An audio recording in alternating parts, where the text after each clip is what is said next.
5 early warning signs of cancer గురించి తెలుసుకుందాం. అందులో మొదటిది అన్ఇంటెన్షనల్ వెయిట్ లాస్. మనం ఏమి డైట్ కానీ ఎక్సర్సైజ్ కానీ పాటించకుండా వేగంగా వెయిట్ తగ్గిపోవడం. అది ఎప్పుడు సిగ్నిఫికెంట్ అంటే more than 10% of weight loss within 6 months కానీ even 2 to 3% weight loss within 1 month కానీ.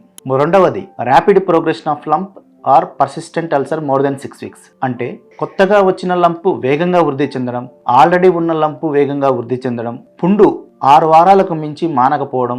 మూడవది అబ్నార్మల్ బ్లీడింగ్ ఫ్రమ్ న్యాచురల్ ఆరిఫిసెస్. అంటే మనం దగ్గినప్పుడు నోట్లోంచి రక్తం పడడం కానీ, వామిటింగ్ అయినప్పుడు నోట్లోంచి రక్తం పడడం కానీ, మోషన్స్లో రక్తం రావడం కానీ, యూరిన్లో రక్తం రావడం కానీ యూజువల్లీ అబ్నార్మల్. నాలుగవది altered bladder and bowel habits. అంటే ఎక్కువగా మలబద్ధకం రావడం, ఎక్కువ డయేరియా రావడము, యూరిన్ సరిగ్గా రాకపోవడము, యూరిన్లో రక్తం పడడం లాంటివి. ఐదవది change in wart or mole.